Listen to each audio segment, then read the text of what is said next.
Bom dia a todos e a todas. É com certa emoção que a gente volta a Porto Alegre, 15 anos depois, ou um pouco mais, quando aqui, num contexto totalmente diferente, se pronunciava o grande lema do Fórum Social Mundial: outro mundo é possível. Os tempos são outros. Conversava com um colega, companheiro da Espanha, e quando há pouco tempo com Guilhermo, com Rosane e outros estivemos na Costa Rica discutindo o movimento pedagógico latino-americano, eu comecei a minha fala com um pequeno poema das cartas de prisão de um poeta turco chamado Azim Ekmek. E ele dizia mais ou menos o seguinte, para captar o contexto de 15 anos atrás e agora: o céu está pesado como chumbo, o ar está pesado como chumbo. Eu grito, grito, grito, grito. Estar preso não é o problema. O problema é se a gente entrega os pontos. Eu acho que a teimosia de tantos companheiros, de tantos lugares, e em tantos lugares, apesar do processo regressivo que vive o mundo, olhando a Europa e aquelas multidões vagando, buscando um lugar para viver, vendo uma criança morta, trazida pelas ondas, e vendo a nossa América Latina, de tanta esperança, de governos progressistas, e de repente a onda, não só neoliberal, a onda absolutamente de direita, voltando forte. Os tempos são outros.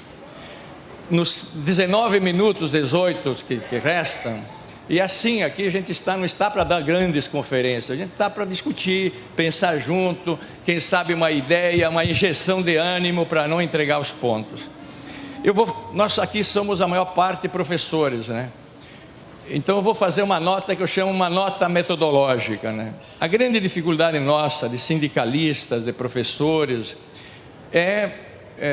ao ler a realidade de um tempo, relacionar adequadamente o que é estrutural na sociedade e o movimento da conjuntura, isto é, em termos do que a psicologia nos ensina, o que é a personalidade de alguém e como essa personalidade se manifesta cotidianamente.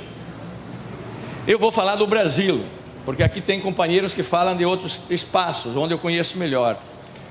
A nossa realidade, dentro do tema sobre o neoliberalismo e as políticas de privatização e as lutas, nós vivemos numa sociedade em que, durante 4 séculos quase, a classe dominante foi escravista. E é uma classe que vender um boi e vender um escravo é a mesma coisa. Isso está no DNA, como diz Luiz Fernando Veríssimo, da classe dominante brasileira. Mas também nós tivemos grandes processos de colonização. E colono é aquele que trabalha a terra do outro. Colonizado é aquele que pensa com a cabeça do outro. Então nós construímos, por outro lado, uma classe dominante que ela é mimética, isto é, imita. Ela é uma classe dominante que, diferente das classes dominantes burguesas dos países centrais, especialmente da Europa Central, que fizeram uma revolução burguesa nacionalista, criaram nações. E por isso que a diferença quando nós vamos à Europa, com toda a crise, apesar de tudo, a educação básica é um direito social e subjetivo. Nós continuamos num continente, Brasil continente, com 13 milhões de analfabetos absolutos. Nível de escolaridade do brasileiro adulto, 7 anos, e que crescemos muito nesses últimos tempos. Então, este elemento estrutural faz com que, se a gente tomar, por exemplo, balanços de Antônio Cândido, a Revolução de 30 e a educação, diz, não, mudou muito pouco. O que a classe dominante queria naquele momento era que aqueles que eram analfabetos pudessem votar. Isto é, escrever o nome para poder votar, numa luta de frações de classe. Vem a Constituição de 88, Florestan Fernandes, de grande memória, diz, pensávamos que a educação fosse algo importante para o Brasil. Não, é matéria de segunda categoria. E o professor Saviani, que faz uma varredura dos planos nacionais, etc., etc., vai mostrar que não está no DNA da classe dominante brasileira a educação como um direito. Mais que isto, a minha conclusão é que para o tipo de sociedade que se monta, educar a todos e mesmo educar nos padrões burgueses não interessa. Esse é o nosso grande problema estrutural brasileiro. E como é que se manifesta então aqui a privatização? A privatização, ela tem uma escalada que nós temos que ter muita atenção, porque ela chega em umbrais diversos do que é o neoliberalismo como uma disputa meramente econômica, uma disputa de mercado, etc. Aqui nós sabemos muito bem, a Escola SA, um pequeno texto organizado por Pablo Gentili e Tadeu da Silva, quando aqui no Brasil, pela primeira vez, se começou a dizer que era preciso mudar a escola pública e fazer que os professores fizessem uma cooperativa. Em Londrina começou isso. Nós combatemos muito isso, porque já havia professor que era pago pelo número de alunos e o número de aprovados. Havia professor que comprava o kit para dar de presente para o aluno, para ter o aluno dele, para ganhar um pouco mais. Isto é, aquilo para nós era como um crime, e nós dobramos isso. Só que aquilo que era um crime é meta da privatização por dentro da educação. E no Brasil isso tem um nome, se chama Todos pela Educação. A Unesco, no Congresso, dizia educação para todos. Aqui, e que é um lema interessante, educação para todos como direito social e subjetivo. Aqui a privataria inverteu, todos pela educação, isto é, a educação é do mercado. E se vocês olham hoje o Estado brasileiro, há uma diferença fundamental entre Estado e governo. O Estado brasileiro, as estruturas do Estado estão tomadas pelo mercado de todos para a educação, por bancos, por redes de televisão, por Natura e por institutos privados. Então qual é a escalada? Onde é que nós estamos em 2016 no Brasil? E tendo governos ainda com todos os problemas que são absolutamente combatidos, criminalizados, pelo pouco que se andou no campo da educação. Não por acaso a direita do Brasil está organizada como nunca e sequer precisa das Forças Armadas, porque a Força Armada se chama grande mídia empresarial, máquina de moer cérebros. Essa é a Força Armada da direita hoje. Não precisa, até que porque as Forças Armadas evoluíram e sabem o preço que pagaram para dar o aval a essa classe que não é sequer nacionalista, e dentro das Forças Armadas existem setores até nacionalistas. É um outro ponto que nós não vamos discutir aqui, que nós sindicalistas deveríamos discutir. Então o primeiro passo foi, a escola pública não funciona porque é mal gerida. Aqui vocês têm um governador que fala isso a rodo, só que está 30 anos atrás. Segundo passo, então é preciso pôr institutos privados para gerir, para administrar. Segundo passo, os professores da escola pública não sabem ensinar, então nós temos que contratar institutos privados. No Brasil são inúmeros, Ayrton Senna, EQI, Positivo, Alfabeto e outros tantos. E hoje, muitas secretarias de municípios e estados, os professores já não têm autonomia de ensinar. O Rio de Janeiro, que era um centro de produção do pensamento do currículo, quem manda lá é o Instituto Ayrton Senna. Quando não, o Instituto Unibanco. Quando não, então, o segundo passo é tomar o conteúdo e o método e os valores do processo pedagógico. Estamos nesse ponto fortemente no Brasil nos últimos anos, tomados por dentro. Então o professor, a função docente está sequestrada. O que é ser um professor? Eu me preparei durante anos, há 40 anos que trabalho como educador e tenho que me preparar o tempo todo. Nós professores temos uma tarefa de, no campo que nós nos preparamos, ter bases para dialogar com um sujeito que tem uma cultura às vezes diversa da nossa, que tem dialeto diferente do nosso, que tem valores, que tem conhecimento. E nesse diálogo construir o processo pedagógico. Ora, hoje no mundo quer-se estandartizar a educação, é como todo mundo fosse garrafa de Coca-Cola. Isto é a mercoescola. Não existe sujeito, existe uma mercadoria aluno, existe uma mercadoria professor. Então o professor tem um manual que segue e pauta esse manual, e os alunos que se adaptam a isso. Se o cara não fala boliche, aqui no sul boliche é uma coisa, se eu falar boliche no nordeste do Brasil não vou entender nada, né? Como a Magda Soares dizia, barquinho amarelo. Eu nasci nas barrancas do Rio das Antas, aqui não tinha barquinho nem amarelo, entende? O professor tem que dizer, aqui não tem barquinho, aqui tem uva, aqui tem milho, aqui não sei o que. Então este é o papel docente. Isto está sendo sequestrado no Brasil fortemente. E qual é a última investida? Qual é a última investida? É a chamada escola sem partido. Queridos colegas de outros países, aqui à direita tem 5 projetos, e alguns estados já adotaram, que o professor não pode ter opinião. Eu estou escrevendo um texto provocado pelo Congresso, a escola da mordaça. Isto é, o professor tem que seguir o manual, e ele não pode ter opinião, e se incentiva os pais e os alunos a denunciarem o professor, por exemplo, que pensa como nós vamos pensar aqui. Dizemos a opinião da gente e ouvimos a outra opinião e queremos debater.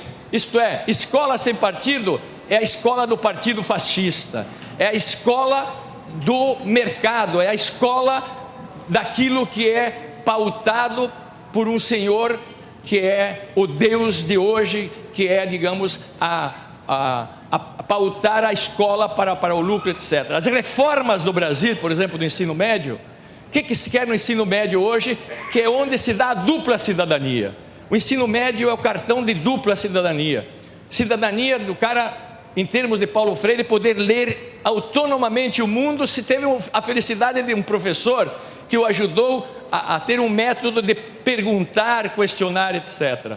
Pois bem, a escola sem partido é formar um deficiente cívico, como dizia Milton Santos, isto é, um cara que é pautado pela RBS, que é pautado pela agenda da grande mídia, que, como eu disse, é uma máquina de moer cérebros. E a cidadania econômica, nós no Brasil somos vocacionados a formar mão de obra para o trabalho simples, vendeu-se tudo, então, ensino médio nós não temos no Brasil em padrões internacionais, a não ser 10%. A reforma do ensino médio está nesse aspecto. Então, há uma escalada, e a escalada agora querem nos calar. Lembra muito o poema citadíssimo do Bertolt Brecht, né? Que de início tiraram as folhas da roseira, depois começaram a pegar as pétalas, e se a gente cala, vão tirar a nossa língua. E querem tirar a nossa língua. Esta é a escalada no Brasil. Nunca a direita foi tão explícita. Vou citar um caso aqui para ver em que ponto está. João Pedro Stedler é muito conhecido aqui no Rio Grande do Sul. Nós lá na nossa universidade temos um debate aberto, que se chama debate e conjuntura. Convidamos ministros, convidamos juristas, o Rio de Janeiro nos permite isso, está ali. Então começamos com um juiz. Depois discutimos a dívida pública. Depois convidamos o ex-reitor da Universidade de Lisboa, Barata Moura, com outro reitor para fazer um debate, ideias, e aí convidamos 2 figuras que lutam por 2 direitos inalienáveis: a terra, o direito de ter a terra e o direito de ter a casa. Pois bem, nesse dia chegaram na universidade, eu coordenava esse debate, um movimento de jovens, muitos se chamam patriotas, de touca preta, de luva preta, e querendo impedir ao João Pedro Stede de falar. Já em vários momentos ele não consegue, senão por um grupo enorme de pessoas. Isso nem na ditadura, a ditadura torturava, nos calou, mas não tinha essa ousadia. Então, a escola sem partido é a escola desse partido, da intolerância. É a escola que nas redes sociais hoje no Brasil, famílias se desagregam porque são pautadas exatamente pelo ódio. Hoje o ódio tem nome, uma sigla, chama PT. Eu tenho todas as críticas ao PT, mas o problema do Brasil não é o PT. O PT tem problemas internos, mas ao colocar isto, ou Lava Jato com informações privilegiadas, ninguém pode ser contra bater na corrupção, mas qual é a maior corrupção do que uma dívida interna? Dívida interna que o país paga 45% do seu orçamento de juros e a dívida cresce. E todo investimento da Bolsa Família para 14 milhões de famílias é 0,4 desse orçamento. E essa direita fascista tem isto como um crime. E é isto que querem impedir. Então, nós estamos num ponto que o céu está pesado, o ar está pesado como chumbo. Qual é a nossa agenda de luta? A educação é parte constituída e constituinte da sociedade, companheiros. Nós temos que entender que quem faz a educação não são só os educadores. Nós temos que lutar para poder ter bases, para poder ter salário, para poder ter escola que seja escola e não puleiro, e não um canto que o professor não possa sentar, onde o jovem não suporta mais. Nós temos que nos aliar a uma agenda que é mais ampla. Eu vou aqui para concluir, que o meu tempo deve estar esgotando, simplesmente pautar. Qual é o problema número 1 nosso? É a dívida interna. Ontem o Banco Central ia subir novamente 14% juros, 0,5. Não há quem aguente isso. Não há quem aguente isso. E portanto, uma auditoria da dívida, 5% a menos dos 45%, já poderia dispensar o pré-sal, poderia, enfim, pagar aquilo que nós defendemos, o salário digno do professor. Então, para mim, o problema número 1 desse país se chama, não é para mim, daquilo que eu aprendo, dívida interna. O Equador fez essa auditoria, e um jurado internacional viu que aquilo que deviam pagar era 30%.